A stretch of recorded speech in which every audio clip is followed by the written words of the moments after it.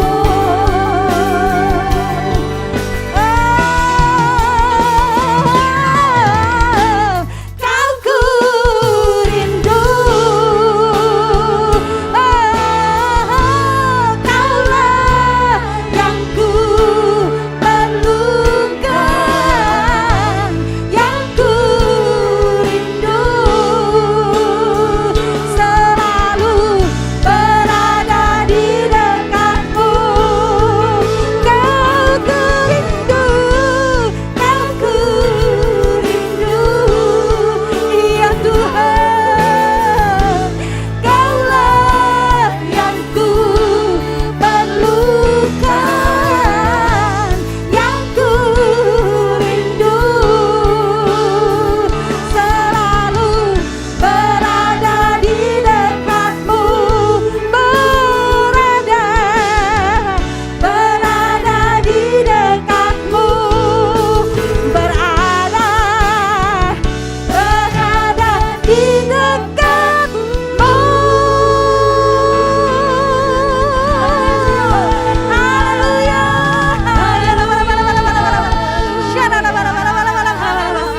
Haleluya, haleluya, haleluya. Oh, terima kasih Tuhan, kami selalu mau berada di dekatmu, di dalam hadirat-Mu ya Tuhan. Sampai di dalam hadirat Tuhan ada kebebasan, ada kemerdekaan, ada kesembuhan, ada pemulihan, ada sukacita yang besar. Tepuk tangan buat Allah kita yang luar biasa. Sorakan, haleluya, haleluya. Saudaraku, coba lihat kiri kanan belakangmu. Ada suami, istri, ada anak-anak, mungkin ada cucu segala ya. Mari coba lihat kiri kanan depan belakangnya, katakan engkau luar biasa. Mari ucap kata-kata berkat, kata-kata yang membangun, kata-kata yang membangun, yang memberkati satu dengan yang lain. Amin. Amin. Haleluya. Saudara, setiap kita pasti mempunyai perkara dalam hidup kita, saudara. Mempunyai masalah, saudara tahu masalah saudara. Tapi yang pasti, Filipi 4 ayat 13 katakan, segala perkara dapat kutanggung di dalam Dia yang memberi kekuatan kepadaku. Amin. Amin. Ayo yang percaya, kita akan nyanyikan pujian ini dengan iman. Haleluya. Segala perkara dapat kutanggung di dalam Dia yang memberiku kekuatan. Segala perkara dapat kutanggung di dalam Dia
Sekalipun ku berjalan dalam lembah kekelaman, ku tak takut karena Engkau Allah besertaku.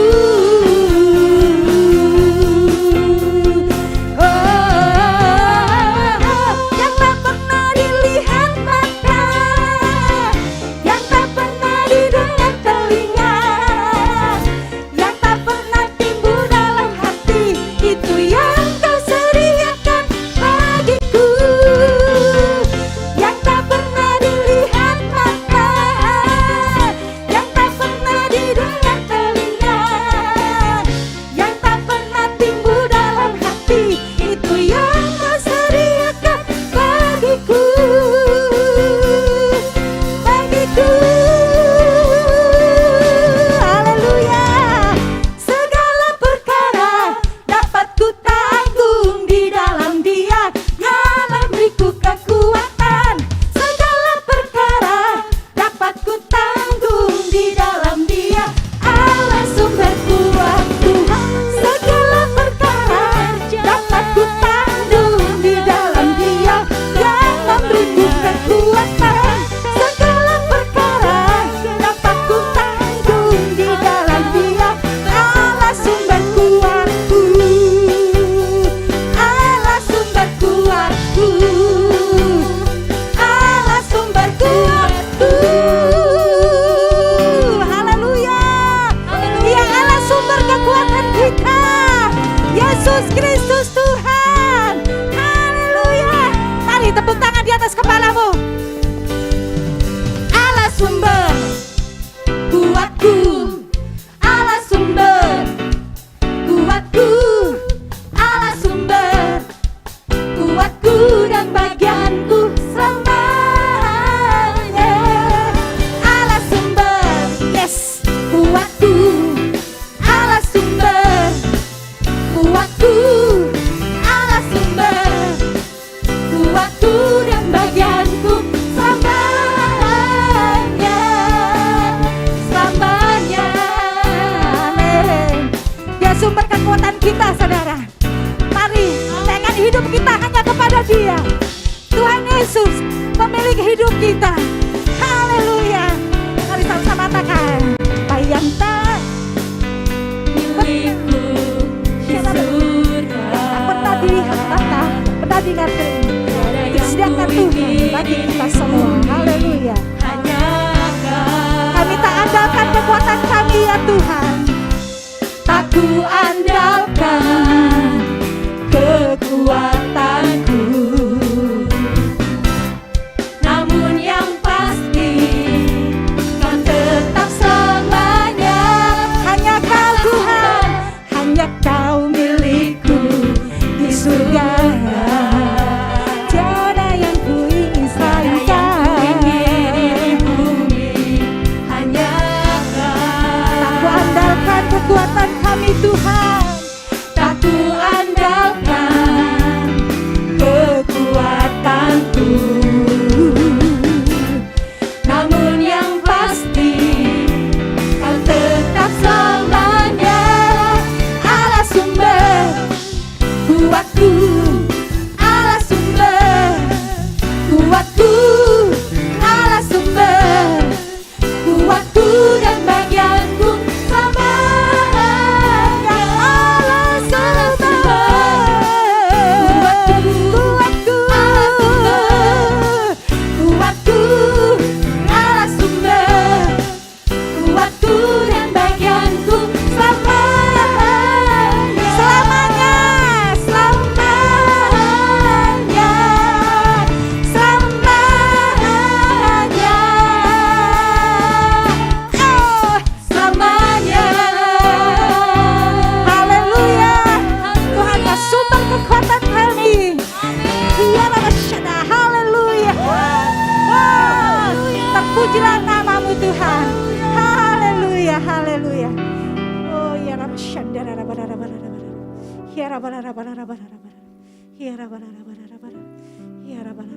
Terima kasih ya Tuhan. Semua karena anugerah dan kekuatan Tuhan dalam hidup kami. kekuatan kami, gunung batu keselamatan kami Tuhan. Oleh sebab itu kami cakap melalui segala perkara di dalam Engkau yang memberi kekuatan kepada kami. Terima kasih Tuhan Yesus. Haleluya, haleluya. Segala perkara kami Tuhan, kami dapat tanggung di dalam Engkau yang memberi kekuatan. Oh, terima kasih Tuhan. Haleluya. Ya Rabbi Shalom.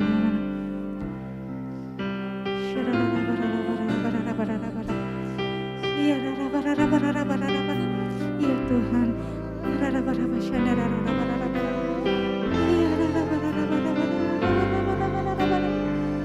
Oh Tuhan, terima kasih. Mari nikmati hadirat Tuhan. Mari nikmati hadirat Tuhan.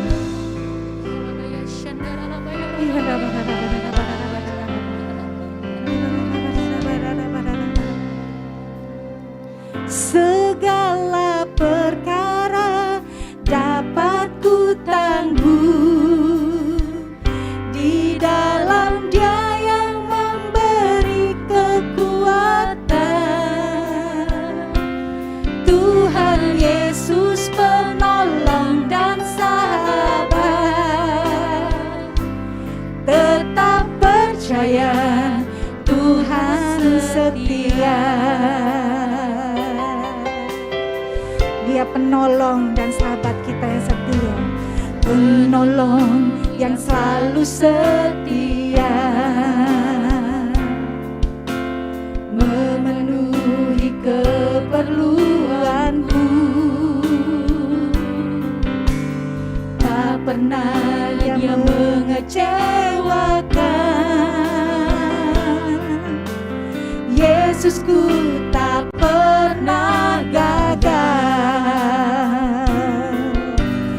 penolong yang selalu setia, yang selalu memenuhi kebutuhan kami Tuhan. Engkaulah Jehovah Jireh, ya Rabba Syadara Rabba Rabba Rabba Rabba Rabba. Tak pernah Dia mengecewakan. Yesusku tak pernah gagal. Segala perkara dapat ku tanggung di dalam Dia yang memberi kekuatan. Tuhan Yesus penolong dan sahabat, tetap percaya Tuhan setia. Segala perkara dapat ku tanggung di dalam Dia yang memberi kekuatan. Tuhan Yesus penolong dan sahabat, tetap percaya Tuhan setia, tetap percaya Tuhan setia. Segala perkara Tuhan bekerja. Ya Rabba Syadara Rabba, ya Rabba Rabba, Syadara Rabba Syadara. Hati kami percaya ya Tuhan. Ya Rabba Syadara. Terima kasih Tuhan. Oh haleluya. Mari Tuhan, ini saatnya Kau berbicara buat setiap kami. Berikan kami telinga seorang murid untuk peka mendengar suara-Mu, dan hati seorang hamba untuk taat kepada firman-Mu. Terima kasih Abah.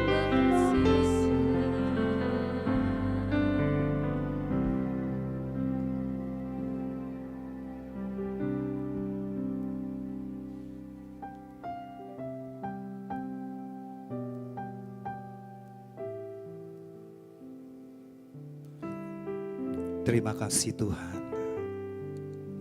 Firman-Mu bersabda,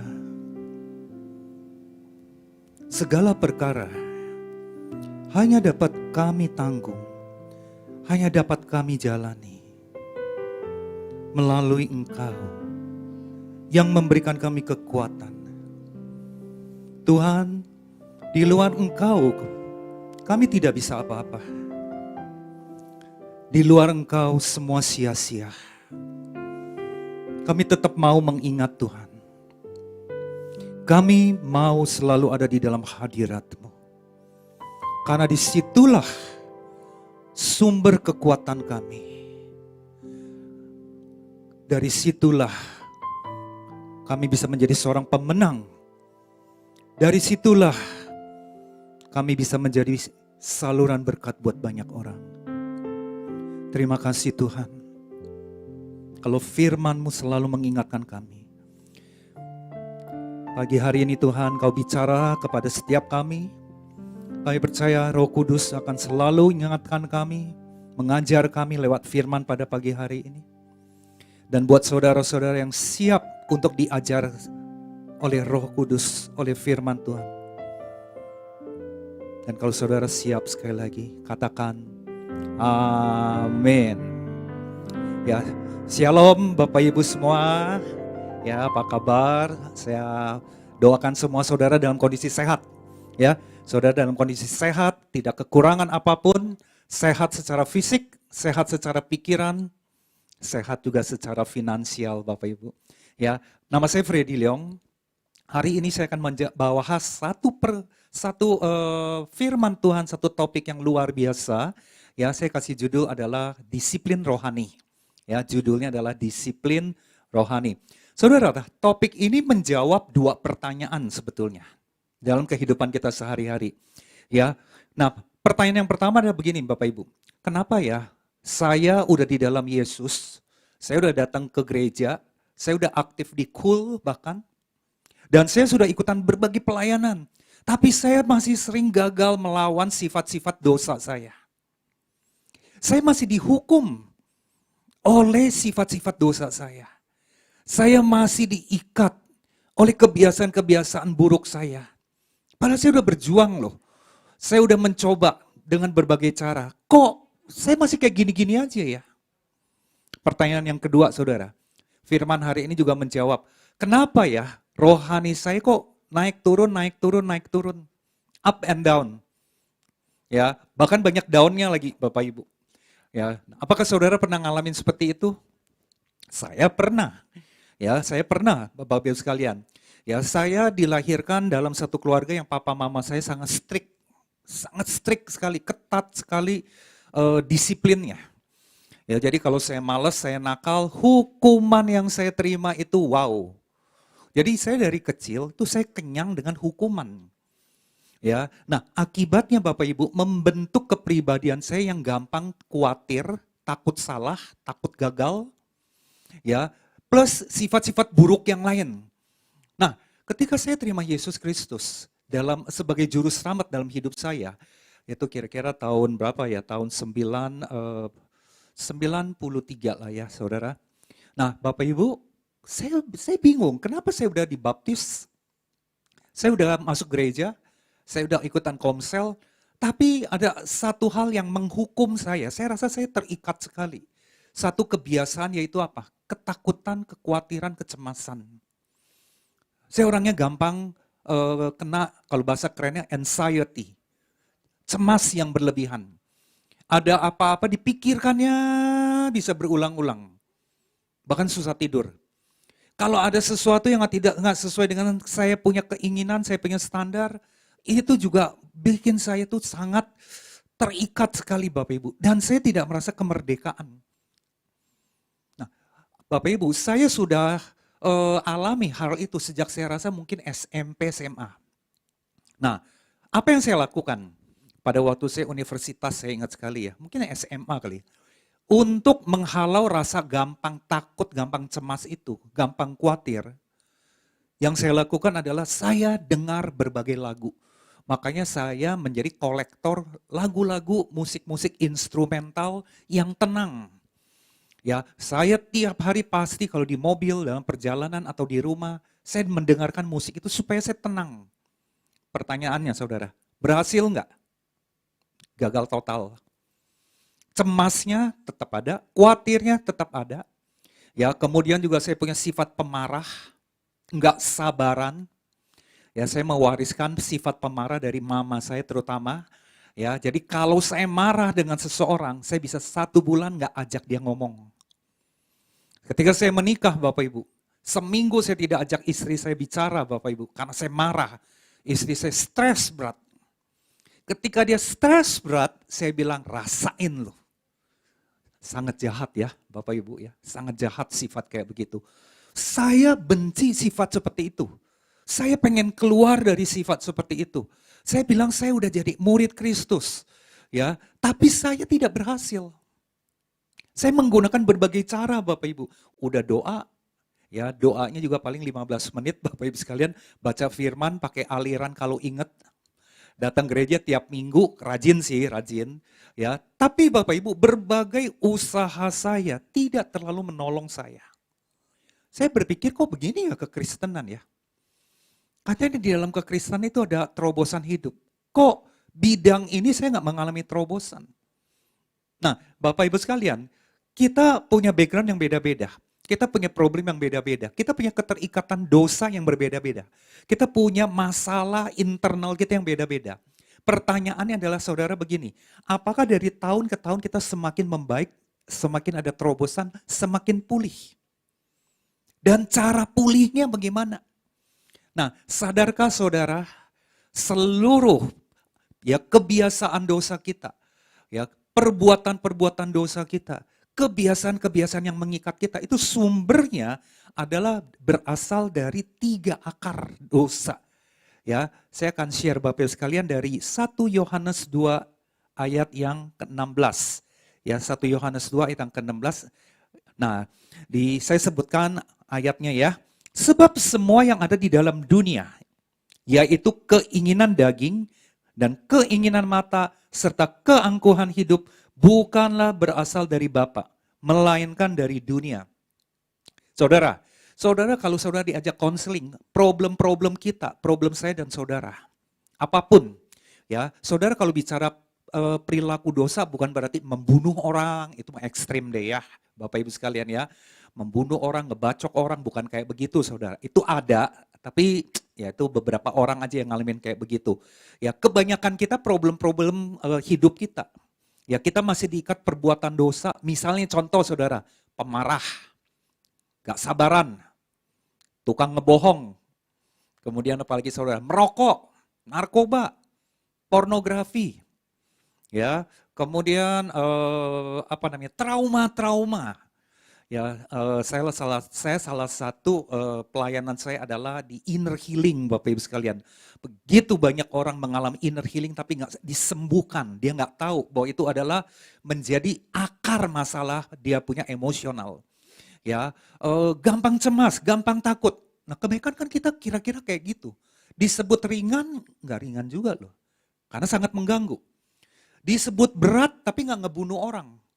Tapi menghukum diri kita terus-menerus. Nah, Bapak Ibu sekalian, sumber-sumber yang membuat kita seperti itu, ya firman Tuhan mengatakan dari 1 Yohanes 2 ayat 16 adalah, ya sebab semua yang ada di dunia ini, yaitu keinginan daging, keinginan mata, serta keangkuhan hidup bukanlah berasal dari Bapa, melainkan dari dunia. Nah, jadi sesuatu yang berlawanan dari buah roh, saudara pasti baca di Galatia ya, saudara, sesuatu yang bukan dari Allah, yaitu yang tercermin dari buah roh, itu pasti dari dunia. Ya saudara, kalau saudara lihat buah roh itu apa aja? Buah roh itu adalah kasih, sukacita, damai sejahtera, kesabaran, kemurahan, kebaikan, kesetiaan, kelemah lembutan, penguasaan diri. Itu adalah buah roh. Bapak Ibu, saya konteksnya cerita tentang saya ya. Yaitu saya pengen banget dapat sukacita, damai sejahtera, kesabaran. Saya seringkali nggak sukacita, ada problem dikit gampang cemas, seperti yang saya bilang. Bapak Ibu, penyakit kecemasan, anxiety, ternyata banyak sekali ya dialami banyak anak Tuhan. Anxiety, ketakutan, kekhawatiran, ya akhirnya nambah Bapak Ibu, beranak. Ya, udah nggak kemudian beranaknya adalah apa? Ketidaksabaran. Ya, lalu menjadi pemarah. Nah, itu semua adalah bagian dari keinginan daging, Bapak Ibu. Ya, di slide saya selanjutnya boleh dibantu nggak munculkan ya. Di keinginan daging itu ada contohnya adalah kecemaran, hawa nafsu, perseteruan, perselisihan, iri hati, amarah, kepentingan diri. Ya, ini daftarnya Bapak Ibu, ini listnya. Saudara coba lihat, saya tampilkan di layar ya. Daftar ini Saudara. Mana yang Saudara punya? Ya, kedengkian, gampang dengki. Ya, Saudara, firman Tuhan ini bilang ini semua bukan berasal dari Allah Bapa. Nah, pertanyaannya adalah kita masih nyaman nggak dengan sifat-sifat dosa seperti itu? Kalau tidak nyaman, beresinnya gimana? Sembuhinnya bagaimana? Nah, Bapak Ibu, kesalahan kebanyakan orang adalah mereka melawannya kebiasaan dosa ini dengan kekuatan sendiri. Melawan pakai kekuatan sendiri Bapak Ibu. Ya, itu yang membuat seseorang itu kalah terus-menerus. Nah, ini ada satu ayat firman Tuhan yang saya akan bacakan buat Bapak Ibu sekalian ya. Dikatakan di dalam Roma 7 ayat 21 sampai 23 begini. Demikianlah aku dapati hukum ini. Jika aku menghendaki berbuat apa yang baik, yang jahat itu ada padaku.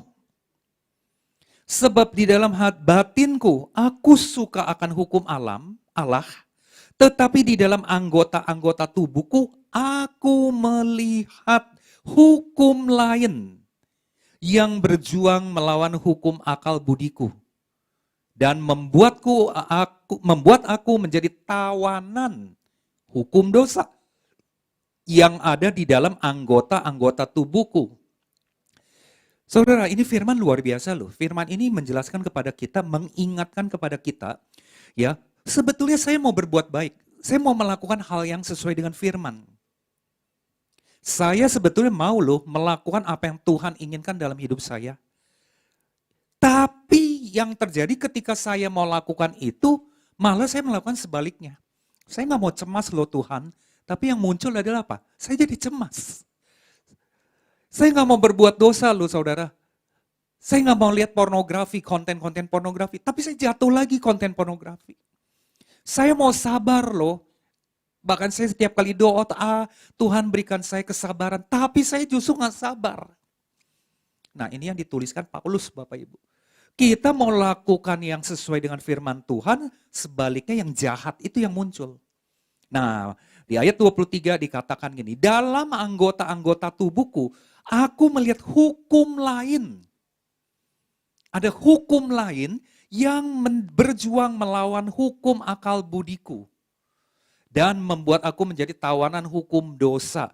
Saudara, Roma menulis ada kata-kata hukum, saudara.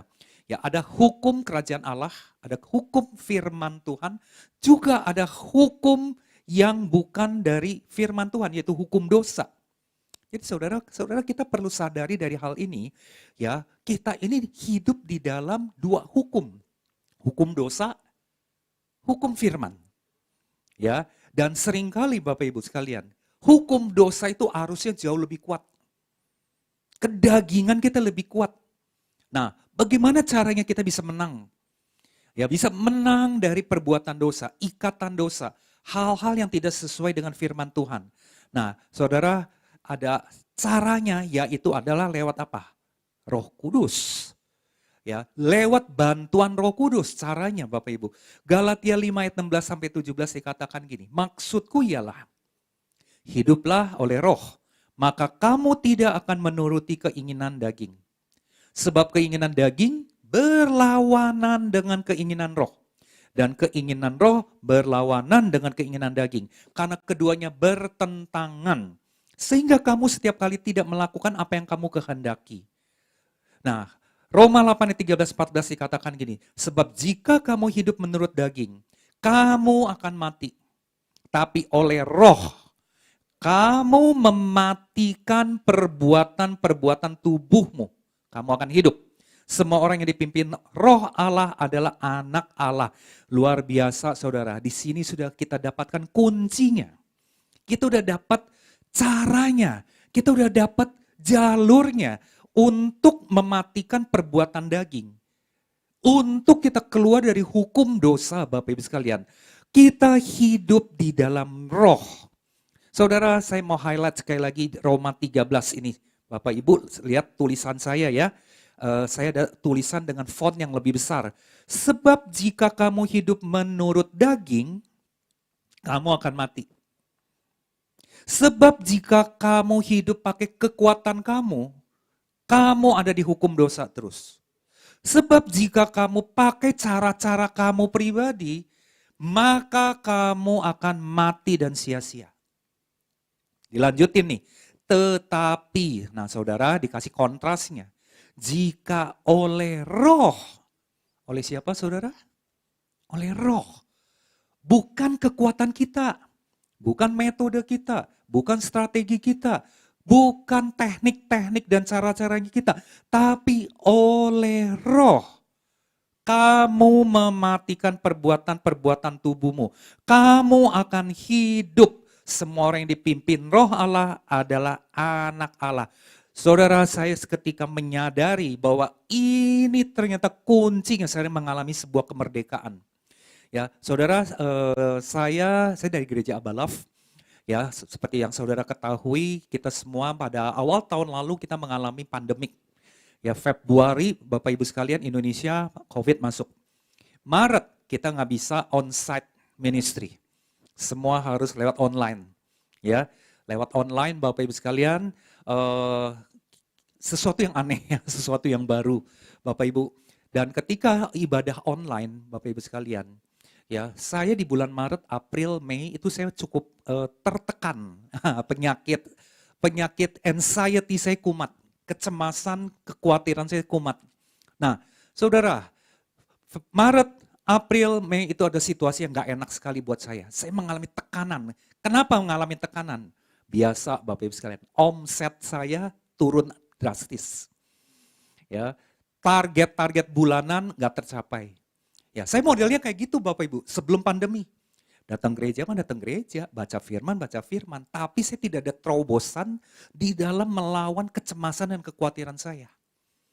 Jadi ketika omset saya turun Bapak Ibu sekalian, ya Maret, April, Mei, 3 bulan berturut-turut nggak ada order baru, nggak ada revenue yang baru Bapak Ibu, stres Bapak Ibu sekalian. Saya menggunakan berbagai cara untuk tidak cemas. Gagal total. Ini yang difirmankan oleh Roma 8 ayat 13-14. Jika oleh roh, ya, tetapi jika oleh roh kamu mematikan perbuatan-perbuatan tubuhmu, kamu akan hidup. Saya tidak masuk pakai jalur Roh Kudus, saudara. Saya masih melawan hukum dosa, yaitu melawan apa? Kecemasan, kekhawatiran saya. Saya gagal total. Nah, kira-kira ya sekitar Juni, ya tiba-tiba di tempat kami kita ada yang namanya mesbah pagi. Lewat online, ini semua lewat online, lewat Zoom. Mesbah paginya mulai dari Senin sampai Senin. 7 hari dalam 1 minggu. Nah, waktu bulan Februari, Maret, April, saya tidak ikuti mesbah pagi itu. Dan kita belum ada. Kita hanya ikutan ibadah raya. Komsel kita pakai Zoom seminggu sekali. Bapak Ibu sekalian, ternyata saya tidak cukup tenggelam di dalam roh dengan frekuensi seperti itu. Nah, sejak bulan Juni, kami mulai lakukan yang namanya mesbah pagi. Jam 5 pagi sampai jam 7 pagi. Setiap hari Bapak Ibu sekalian, saya masuk ke dalam hukum yang berbeda. Saya masuk tenggelam di dalam alam roh. Nah, saudara, ternyata saya mengalami sebuah terobosan. Saya tidak akan lanjutin dulu ya, apa yang saya alami, nanti saya akan ceritakan buat Bapak Ibu sekalian. Yang saya mau ceritakan kepada Bapak Ibu sekalian, bicara tentang hukum yang tadi disebutkan oleh Roma. Ya, nah Bapak Ibu, saudara, saya akan kasih saudara sebuah contoh tentang hukum ya. Saudara pasti pernah dengar yang namanya hukum gravitasi. Betul ya, Bapak Ibu? Hukum itu artinya apa sih hukum itu? Ya seringkali orang sebutnya prinsip. Hukum itu adalah Bapak Ibu, kalau didefinisikan, adalah sebuah kebenaran yang berlaku di mana-mana di seluruh dunia ini. Tanpa saudara setuju atau tidak setuju, Hukum ini menghasilkan konsekuensi-konsekuensi. Contoh, saudara punya benda, sebuah benda, saudara coba lepasin deh. Ya, kata teori mengatakan kalau benda itu dilepasin, maka benda ini akan jatuh. Lalu saudara bilang, saya nggak percaya. Saya nggak percaya benda itu dilepas itu jatuh. Saudara percaya, nggak percaya, saudara setuju, saudara tidak setuju. Ketika benda ini dilepaskan, dia tetap akan jatuh. Itu namanya hukum. Jadi hukum gravitasi mengatakan itu ada daya tarik ya dari bumi ini terhadap benda-benda tertentu dalam kondisi tertentu. Itu adalah hukum. Ya, makanya saudara kalau saya kasih contoh ini adalah balon ya. Sebuah balon Bapak Ibu sekalian, kalau saudara perhatikan, dia bisa bekerja di dalam dua hukum. Pertama disebutnya adalah hukum gravitasi, yang kedua adalah hukum apung. Nah, pertanyaannya begini, bagaimana membuat balon ini akan terbang melayang di udara? Caranya masuklah ke dalam hukum apung, saudara. Ya, di sini ada satu penjelasan mengatakan benda ini punya lebih dari satu gaya dapat bekerja sekaligus pada satu objek benda ini. Gaya-gaya tersebut dapat memilih arah dan besaran yang berbeda. Benda ini akan bergerak sesuai dari hasil penjumlahan gaya-gaya ini. Istilahnya resultan. Artinya begini Bapak Ibu, kalau kita lebih ngedorongnya kepada salah satu gaya, yaitu gaya apung, masukin helium, masukkan gas, maka balon ini akan terbang. Tapi masukin gasnya itu harus intensitasnya lebih besar kekuatannya daripada gaya gravitasi.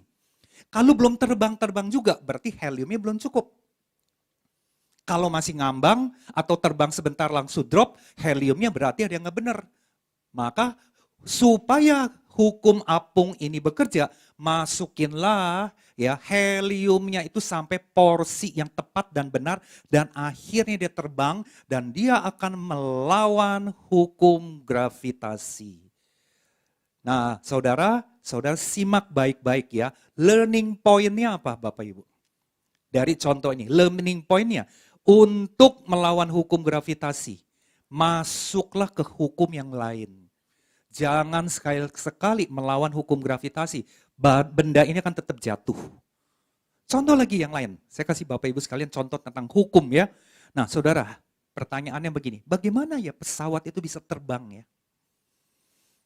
Ya hukum apa yang bekerja? Sehingga pesawat itu nggak jatuh. Dia bisa terbang mengangkat ratusan penumpang. Ya sekian ton loh Bapak Ibu sekalian. Nah ternyata ada 4 elemen kekuatan yang bekerja pada sebuah pesawat terbang.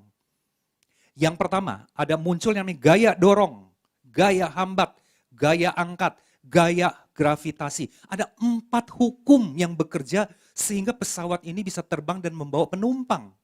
Salah satu hukum gravitasi. Salah satunya saudara. Nah ketika perancang pesawat itu masuk ke dalam hukum dorong, hukum hambat, dan hukum angkat lewat berbagai peralatan, mesin, dan teknologi, pesawat ini bisa take off dan kemudian dia bisa terbang dan dia melawan hukum gravitasi. Learning point apa yang kita bisa belajar dari cerita ini saudara? Learning point-nya adalah untuk melawan hukum gravitasi sekali lagi. Kita perlu masuk ke hukum yang lain. Jangan dilawan pakai hukum yang sama, Bapak Ibu. Nah, sama. Kalau kita bicara tentang kehidupan kita sebagai anak-anak Tuhan. Kunci untuk kita bisa menang di dalam tabiat buruk kita, kebiasaan dosa kita. Ikatan-ikatan dosa yang mengikat kita, Bapak Ibu sekalian. Kita harus masuk ke hukum yang berbeda. Roma 8 ayat 2 dikatakan, sebab hukum roh Allah yang membuat kita hidup bersatu dengan Kristus Yesus sudah membebaskan saya dari hukum yang menyebabkan dosa dan kematian. Haleluya, ini good news-nya saudara. Kalau kita ada di dalam hukum roh Allah, ini yang memungkinkan kita untuk pergi terbang. Tapi ketika kita masuk ke dalam hukum dosa, kita akan drop. Seperti balon tadi, saudara. Nah, jadi ini adalah kata kuncinya. Ini adalah kuncinya. Artinya, kalau kita mau menang dari kebiasaan buruk kita, kebiasaan dosa kita, ya apa yang harus kita lakukan? Masuk ke dalam hukum roh Allah.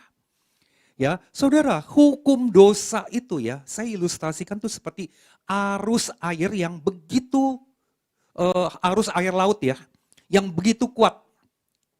Nah, saudara, ribuan tahun yang lalu, ya, ketika teknologi desain kapal itu belum sebagus sekarang, ya, kapal perang ya, Bapak Ibu kapal perang, saudara bisa lihat gambarnya yang di gambar kecil itu, semua pakai tenaga manusia. Ya, mungkin saya nggak tahu di sini ada berapa orang yang mendayung kapal perang ini atau kapal besar ini supaya bisa bergerak, supaya bisa melaju. Ya, nah semakin orang yang mendayung besar, semakin itu bisa mampu melawan hukum arus laut. Ya, arus laut Bapak Ibu sekalian. Nah, saudara, ternyata dengan perkembangan zaman, nah diketemukanlah teknologi menggunakan layar. Layar ini Bapak Ibu untuk melawan hukum arus laut ini Bapak Ibu sekalian. Dia yang akan bekerja otomatis dengan menggunakan apa? Hukum kekuatan angin. Jadi dia bisa melewati ya berbagai arus yang kuat, ombak yang kuat. Ketika layar ini dinaikkan ya dan ketika hukum kekuatan layar menggunakan tenaga angin itu yang bekerja. Ya, itu yang bekerja Bapak Ibu. Nah, saudara, dari contoh ini Bapak Ibu sekalian ya, tadi saya udah kasih contoh balon terbang Bapak Ibu, pesawat, kapal layar, ya, learning point-nya sekali lagi apa? Apa yang kita bisa pelajari Bapak Ibu? Sekali lagi, untuk kita bisa melawan sebuah hukum tertentu, kita harus masuk ke hukum yang lain. Jangan masuk ke hukum itu. Ya, untuk saudara hindari hukum gravitasi, saudara harus belok ke hukum yang lain untuk saudara bisa terbang. Nah, sama Bapak Ibu, sama dengan kita. Supaya kita bisa menang dari perbuatan dosa, supaya kita bisa survive dari hukum dosa, saudara. Yang harus kita lakukan adalah masuk ke dalam hukum roh Allah. Itu kunci itu di situ. Jangan dilawan. Saya banyak perhatikan ya ketika orang doa ya saudara ya, doa ya. Doanya begini, Tuhan, Tuhan, tolong aku Tuhan untuk bisa sabar Tuhan. Atau dia ngomong sama temannya, titip doa ya supaya aku bisa sabar ya. Saudara, saudara yang berdoa seperti itu, saya mau tanya, udah berapa tahun saudara berdoa untuk sabar? Bisa sabar nggak Bapak Ibu? Setengah mati, ini pengalaman saya, untuk sabar. Saya orangnya nggak sabaran. Ya saya orangnya nggak sabaran Bapak Ibu. Saya dilahirkan dari sebuah keluarga yang papa mama saya itu dari Chinese yang etnisnya Hakka, orang Ke. Kalau saudara ngerti yang saya maksud. Orang Hakka atau orang Ke itu kalau ngomong Bapak Ibu itu kayak orang berantem. Mirip orang Batak. Ngomongnya keras. Ya, padahal bukan lagi marah-marah. Saya dilahirkan dari keluarga papa saya, mama saya, keluarga yang kalau ngomong tuh keras, berisik, dan emosional. Ngomong sedikit bisa tersinggung loh saudara. Tadinya baik-baik bisa tersinggung, akhirnya bisa maki-maki, saling maki-maki. Saya lihat om saya kayak begitu, tante saya kayak begitu. Keluarga mereka juga kalau keluarga mereka ngomong sama anak-anak gaduh sekali. Saya dibesarkan model seperti itu Bapak Ibu. Sehingga saya dibentuk karakter saya menjadi karakter yang keras, kasar, pemarah. Sampai suatu saat saya ketemu calon istri saya. Istri saya ya berasal dari keluarga dokter, pendidikannya tinggi. Papa mama saya keluarga dagang Bapak Ibu sekalian. Nah mereka sangat diajarkan tata krama yang sopan halus. Ya kalau mau marah ngomong baik-baik. Bapak Ibu sekalian itu bukan alam habitat saya ketika saya belum menikah. Ketika saya menikah, problem terjadi. Saya makhluk kasar, istri saya makhluk halus. Ya, jadi saudara saya pernah Nah, kami menikah di Amerika Bapak Ibu, karena itu waktu itu kita kuliah, kita udah kuliah selesai, kita married di Amerika dan rencana nggak mau balik ke Indonesia tadinya. Ya karena sesuatu sebab akhirnya balik. Nah, jadi saya tidak pernah tahu keluarga mertua saya itu seperti apa. Saya ketemu mereka cuma di Amerika waktu mereka visit. Nah, ketika saya pulang ke Indonesia, ya mertua saya tinggal di Bandung, Bapak Ibu sekalian, saya datang pertama kali keluarga mereka, saya banyak hal culture shock, terkaget-kaget dari keluarga makhluk halus Bapak Ibu. Karena itu bukan alam habitatnya saya. Contoh ya Bapak Ibu ya. Mertua saya manggil pembantu nih, mereka punya 2 lantai rumahnya. Manggil 2 dari misalnya mertua saya di lantai kedua, manggil pembantu. Dia mesti turun dulu kucluk ke lantai ke-1, baru jarak 3 meter baru ngomong. Saya bilang lu nggak efisien amat ya. Ya kalau keluarga kami dari lantai 3 mau panggil pembantu lantai 1 mah teriak-teriak aja udah. Efisien, efektif, produktif Bapak Ibu. Ini ribet banget ya. Nah ternyata Bapak Ibu sekalian ketika saya di rumah tangga saya panggil pembantu secara keras, istri saya ngambek. Kok kamu kayak begitu sih? Tata krama kamu gimana? Sopan santun kamu di mana? Saya digituin Bapak Ibu, menurut Bapak Ibu sekalian ya model tipe background saya, digituin haleluya tersenyum lebar atau langsung serang rudal saudara. Saudara jawab, di awal-awal pernikahan saya sering serang rudal istri saya. Kasar Bapak Ibu, kasar sekali Bapak Ibu sekalian. Dan bertahun-tahun saya menikah dengan istri saya banyak mendidik bagaimana bertutur kata dengan sopan, halus, sabar dan tidak pemarah. Untuk lakukan itu setengah mati buat saya. Saya nggak tahu buat Bapak Ibu. Sulitnya luar biasa. Saya mencoba, saya bilang sama diri saya. Sampai satu titik saya bilang sama diri saya gini, I hate myself. Kok gue kayak begini ya? Pemarah, nggak sabaran, gampang khawatir, takut gagal, ada apa-apa itu kepikiran, seringkali susah tidur. I hate myself, saudara. Dan saya bilang sama Tuhan, Tuhan saya mau dong sembuh. Makanya saudara, saya rajin ikut retret A, retret B, ikut KKR. Ada sih perubahan, tetapi nggak signifikan. Bukan nggak ada loh ya. Bukan nggak ada Bapak Ibu. Ada, tapi nggak signifikan. Ternyata Bapak Ibu setelah saya introspeksi, saya masih pakai kekuatan sendiri. Ya, saya masih pakai cara ngeden Bapak Ibu. Saudara, saya kasih gambar kayak gini ya. Saya masih pakai kekuatan saya sendiri. Saya mencoba berdoa dengan keras supaya Tuhan beri kesabaran. Saya mencoba Bapak Ibu sekalian datang ke gereja supaya pulang dari gereja saya jadi sabar dan nggak cemas. Saya masih saya masih menggunakan teknik-teknik saya, strategi-strategi saya. Saya belum serahkan total kepada Tuhan, di mana masuk ke dalam hukum roh, izinkan Tuhan yang memproses saya. Saya belum masuk ke sana. Terus terang Bapak Ibu sekalian, sabarnya sih udah mulai banyak berkurang, tapi belum tuntas menurut saya loh ya. Waktu kami menikah, jadi kami menikah tuh kita menikah tahun 93 waktu kita lulus kuliah. Ya, menikah tahun 93 Bapak Ibu. Saya rasa perjalanan sabarnya sih udah cukup banyak menang.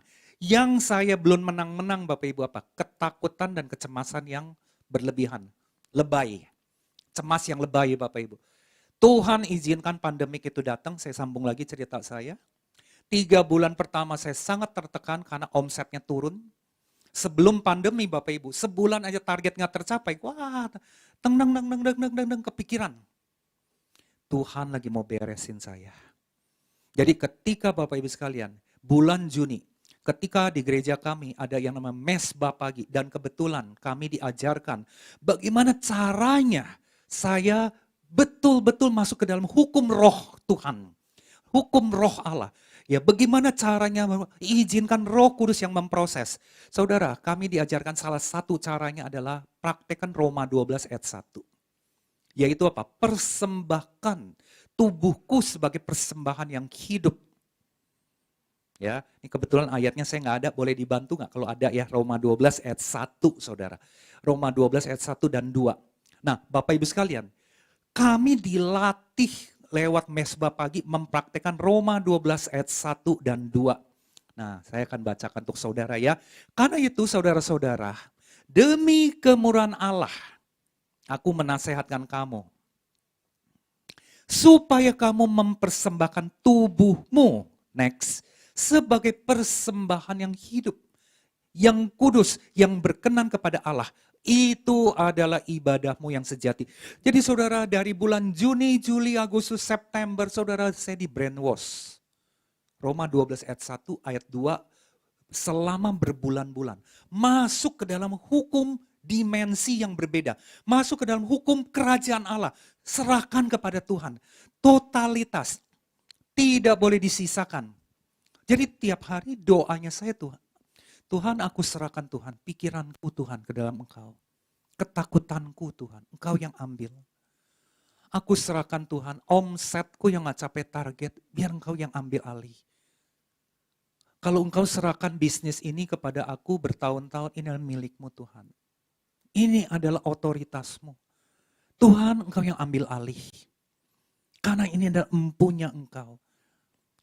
I am nothing, Lord. Biar Engkau yang ngambil alih kekhawatiranku, ketakutanku. Tuhan, aku mau persembahkan pikiranku, perasaanku, rencanaku kepada Engkau. Totalitas Tuhan, Engkau yang ambil alih. Engkau yang take over Tuhan. Saudara, 4 bulan doa saya hanya Roma 12 ayat 1. Saya masuk ke dalam dimensi roh Allah, saudara. Dan saya bilang sama diri saya, Freddy, jangan berpikir. Don't think at all. Saya punya penyakit adalah saya selalu overthinking, overanalyzing. Nyebelin banget loh saudara. Punya problem itu. Ya, saya sendiri, saya profesi sehari-hari, kalau mungkin saudara belum tahu ya, saya adalah business consultant dan business coach. Ya, saya banyak melakukan coaching, consulting kepada business owner, ya, termasuk kepada top management, direksi maupun manajer. Nah, beberapa kali saya dapat order bagaimana mengcoaching, personal coaching, Bapak Ibu, orang-orang yang punya problem sama dengan saya, levelnya dari GM dan direktur. Ya, takut salah, khawatir, kecemasan yang berlebihan, bahkan Bapak Ibu tidak confidence, nggak punya percaya diri. Ya, ketika kami lakukan coaching yang berbayar ini, itu 1 tahun durasinya. Tuhan izinkan saya loh, saya secara bisnis melayani orang-orang yang mengalami seperti saya. Ya, ketakutan, kecemasan, dan sebagainya. Nah, Bapak Ibu sekalian, nggak peduli dia agama apapun, saya membawa dia Roma 12 ayat 1. Terserah dia agamanya apa, pokoknya saya bilang bawa ke Allahmu. Dan 6 bulan berturut-turut saya melatih pikirannya, persembahkan tubuh. Luar biasa loh Bapak Ibu, saya pernah melayani seorang klien ya, dari saudara sepupu kita. It works. Dia kan punya Tuhan juga. Saya ajak dia masuk ke dimensi hukum Tuhan. Bukan hukum dosa saudara. It works. Nah, efeknya apa sih Bapak Ibu? Kalau kita praktekkan Roma 12 ayat 1 ini, masuk ke dimensi hukum yang berbeda. Nah, boleh dibantu tayang ayat kedua. Roma 12 ayat 2, Bapak sekalian. Apa efeknya? Ya, coba boleh ditunjukin. Nah, di sini Roma 12 ayat 2 dikatakan, janganlah kamu menjadi serupa dengan dunia ini, tapi berubahlah oleh pembaharuan budimu. Akibat mempersembahkan tubuh kita sebagai persembahan yang hidup adalah terjadi pembaharuan budi, terjadi perubahan pikiran. Sehingga kamu dapat membedakan mana kehendak Allah yang baik, apa yang berkenan kepada Allah dan yang sempurna. Saya kembali lagi, saya punya pengalaman. Ketika hampir 4 bulan saya masuk ke dimensi hukum roh. Persembahkan totalitas keuangan saya.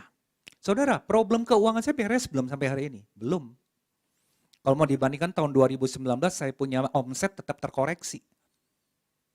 Tapi saudara bedanya sekarang, respon otomatis saya, kekhawatiran itu, ini semoga awet karena saya bersaksi buat saudara, udah 0. Sekarang saya bisa sampai tahap, ya Tuhan aku bersyukur aja deh, dapat segini ya segini aja udah Tuhan. Aku udah gak mau khawatir.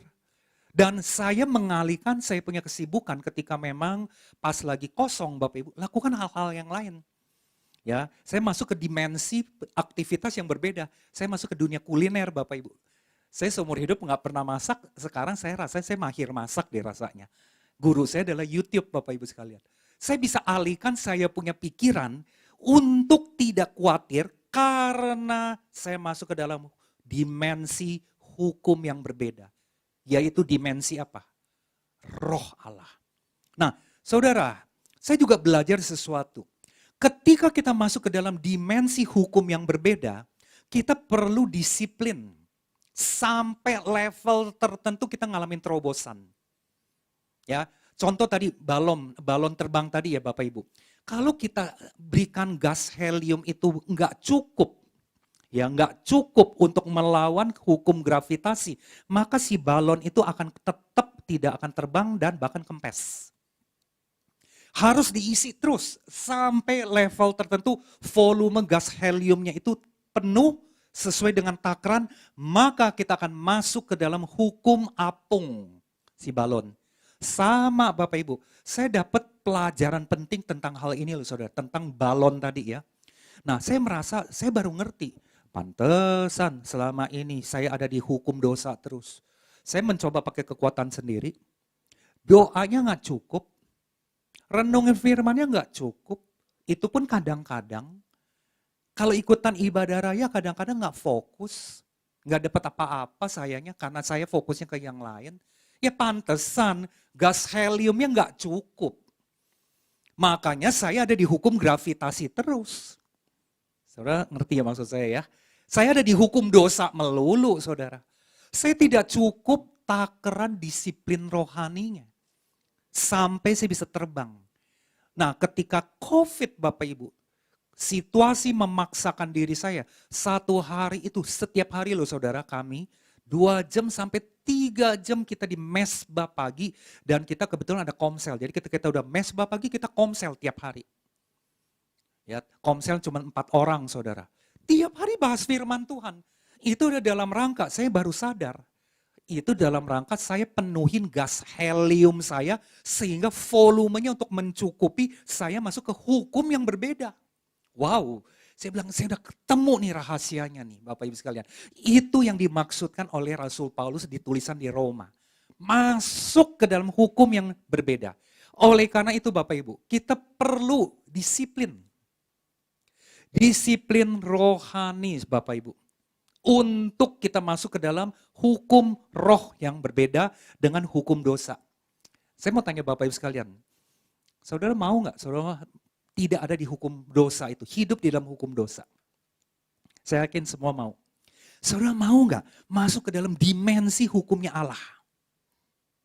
Sehingga Roh Kudus itu yang menyelesaikan kita punya problem. Roh Kudus yang menjadi penolong. Roh Kudus yang memampukan kita mengalahkan kita punya tabiat dosa, ikatan-ikatan dosa.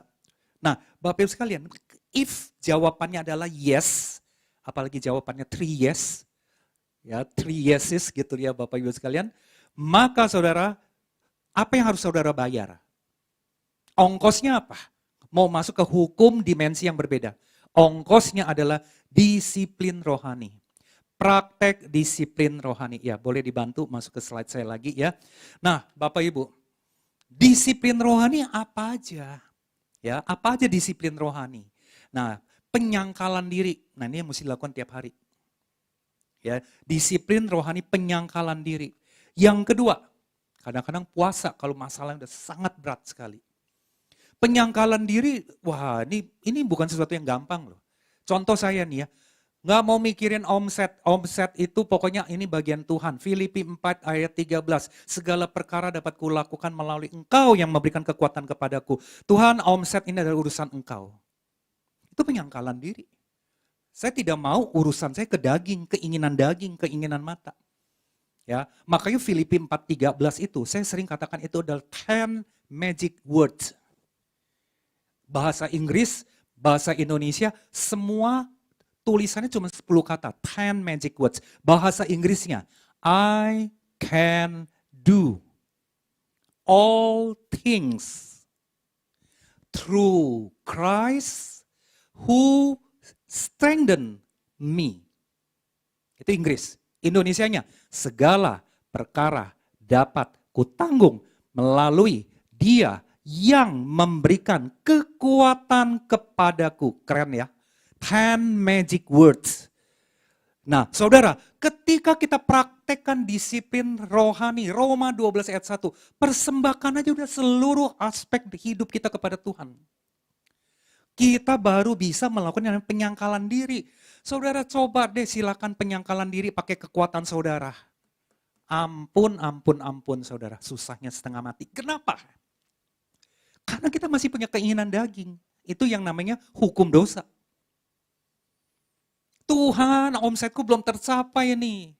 Saya masih punya KPR, saudara, masalahnya. Kalau saya udah gak punya KPR yang saya harus bayar tiap bulan, saya gak pusing. Stres nih Tuhan, pengen daging kan saudara. Nah, ngelawannya gimana? Roma 12 ayat 1 dengan disiplin penyangkalan diri.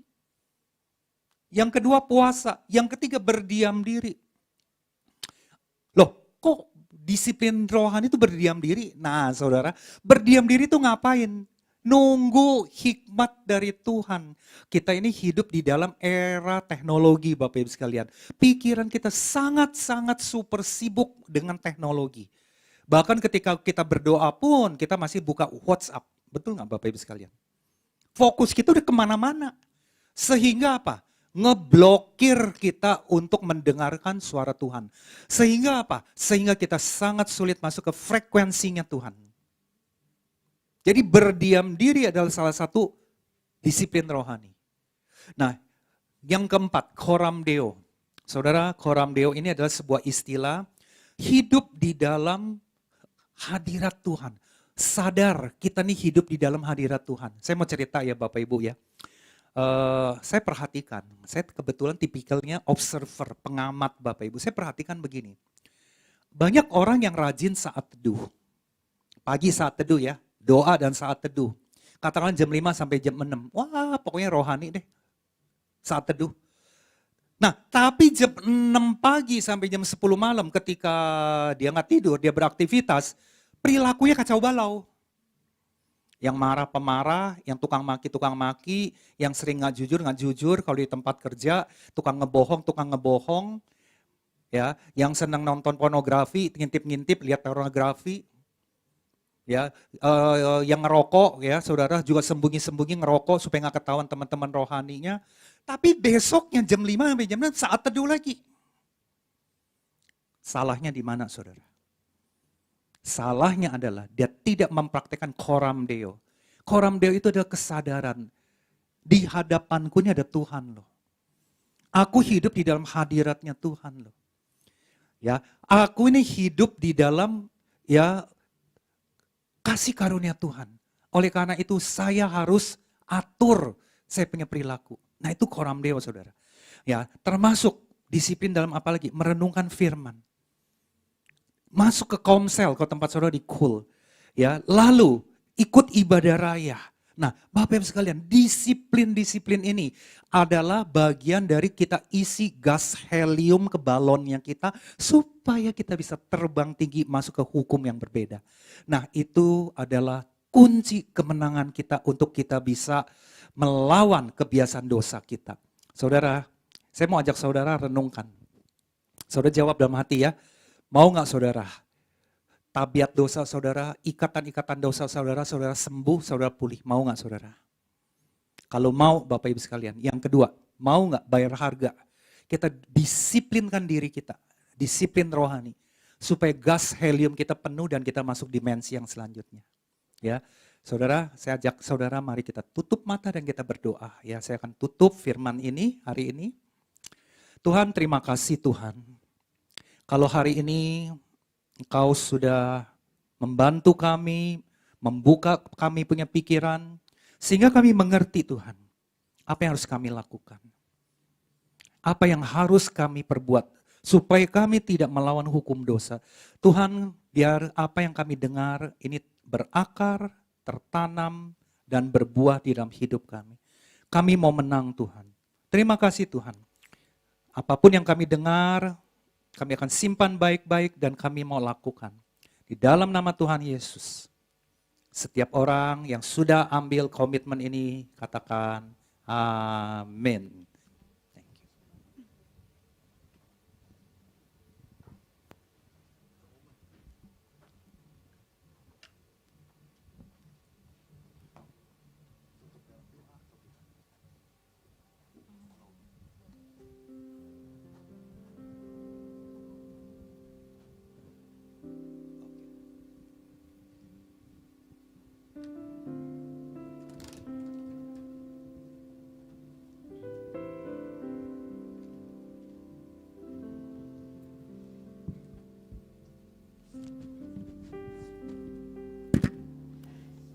Shalom Bapak Ibu yang terkasih di dalam Tuhan. Saya percaya bahwa kita sudah diberkati dengan kebenaran firman Tuhan. Dan saat ini kita masuk di dalam persembahan.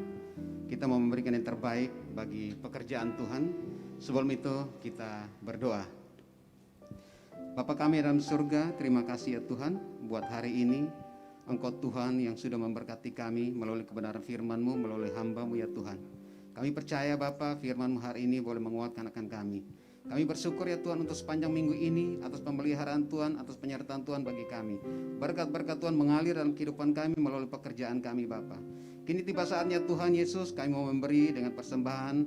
Tuhan Engkau berkati setiap tangan yang memberi Bapa. Engkau berkati 30 kali lipat, 60 kali lipat, bahkan 100 kali lipat. Kami siap memberi di dalam nama Tuhan Yesus. Haleluya. Amin. Bapak Ibu, kita bisa memberikan persembahan, baik perpuluhan ataupun ucapan syukur dan persembahan lainnya. Di sini kita menyiapkan barcode. Nanti Bapak Ibu bisa barcode melalui OVO ataupun Dana dan juga ShopeePay. Atau Bapak Ibu bisa transfer langsung melalui rekening BCA dengan nomor rekening 198 7723 297. Saya ulangi, 198 77 23 297 atas nama GBI Wisma Care. Terima kasih atas persembahan Bapak Ibu. Tuhan Yesus memberkati. Saatnya kita masuk dalam menyerukan misi dan nilai-nilai GBI Rayon 1H.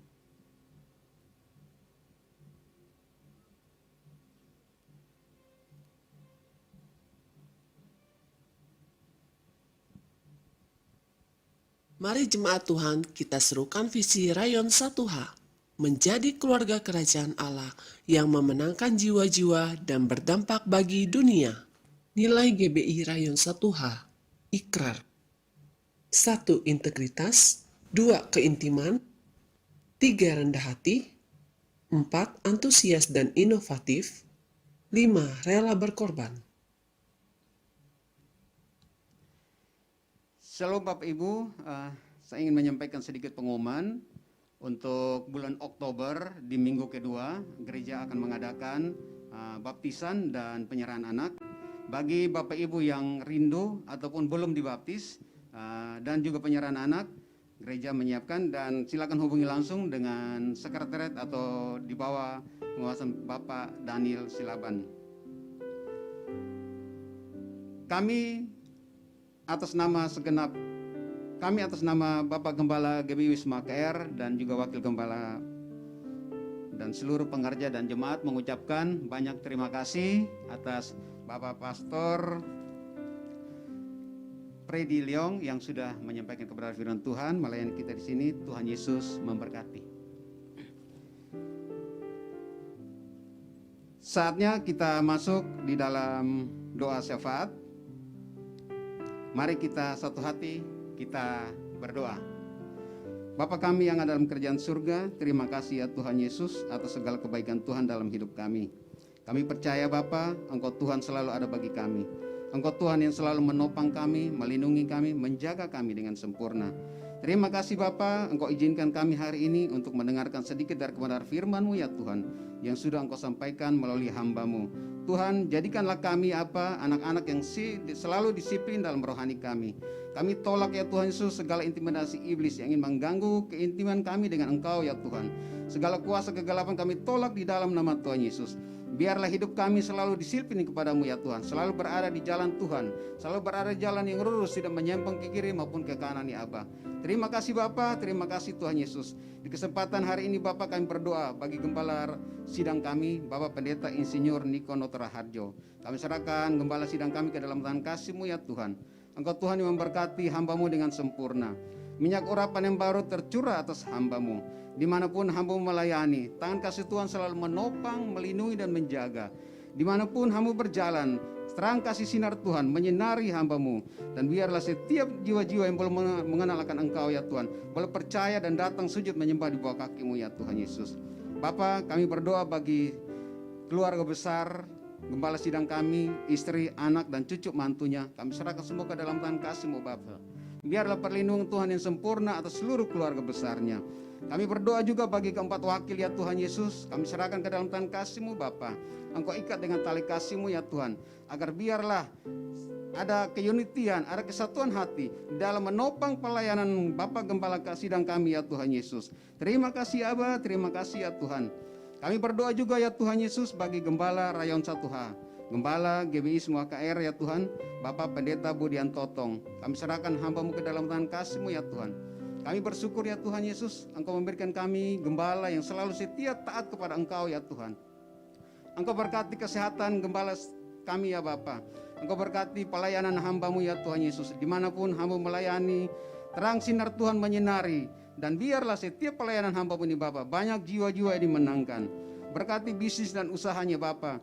Berkati seluruh keluarga besarnya, istri, anak, cucu mantu ada di dalam perlindungan tangan kasih Tuhan. Kami berdoa juga bagi seluruh keluarga besar hamba-Mu, baik yang ada di Jakarta maupun yang ada di Bangka. Tuhan kami serahkan ke dalam tangan kasih-Mu ya Tuhan. Biarlah penyertaan Tuhan turun sempurna atas seluruh keluarga besar hamba-Mu. Kami berdoa juga bagi wakil gembala kami ya Bapak Pendeta Michael Ong ya Tuhan Yesus. Kami serahkan hamba-Mu ke dalam tangan kasih-Mu Tuhan. Biarlah perlindungan Tuhan turun sempurna atas wakil gembala kami ya Tuhan. Istri, anak, cucu mantu selalu ada di dalam perlindungan tangan kasih Tuhan. Kami berdoa ya Bapak bagi segala bisnis dan usahanya Tuhan Yesus. Engkau sertai, Engkau lindungi. Apapun yang dikerjakan Tuhan buat berhasil. Terima kasih Bapak, terima kasih Tuhan Yesus. Berkati pelayanan hamba-Mu ya Tuhan. Dimanapun hamba melayani, banyak jiwa-jiwa yang dimenangkan. Terima kasih Tuhan Yesus. Kami berdoa juga bagi Bapak Pendeta Samuel Lim ya Tuhan Yesus. Kami serahkan seluruh keluarga besar hamba-Mu ke dalam tangan kasih-Mu Bapa. Pelayanannya Engkau berkati, bisnis usahanya Engkau berkati. Engkau berkati kesehatan yang melimpah dalam kehidupannya Bapa. Seluruh keluarga besar Tuhan jaga dan Tuhan lindungi dengan sempurna. Terima kasih Aba, terima kasih ya Tuhan Yesus. Kini tiba saatnya Tuhan, kami sudah selesai dalam penghujung ibadah kami Bapa. Tuhan, sebelum kami berpisah, kiranya Tuhan sertai kami sepanjang minggu ke depan ya Tuhan. Biarlah setiap langkah kaki kami, apapun yang kami kerjakan, Tuhan lindungi dan Tuhan jaga dan Tuhan berkati. Sebelum kami akhiri ibadah kami hari ini Bapa, kami rindu menerima berkat-Mu melalui hamba-Mu. Mari saudara kita kedangkan tangan kita mengakhiri pertemuan kita pada hari ini. Terima kasih Tuhan, terima kasih Bapak atas tuntunan dan penyertaan Tuhan. Sehingga kami bisa selesaikan ibadah hari ini dengan berjalan baik. Saudara, kiranya kasih karunia dari Allah Bapa dan cinta kasih dari Tuhan Yesus Kristus dan penyertaan Roh Kudus menyertai saudara. Saudara akan dibuat berhasil. Saudara akan ditolong oleh Roh Kudus untuk masuk ke dalam hukum dimensi kerajaan Allah. Sehingga saudara bisa menang dari segala ikatan-ikatan perbuatan dosa. Terimalah berkat ini dari surgawi. Di dalam nama Tuhan Yesus, setiap orang yang punya iman dan sudah menerima berkat dari Tuhan, katakan amin. Tuhan Yesus memberkati.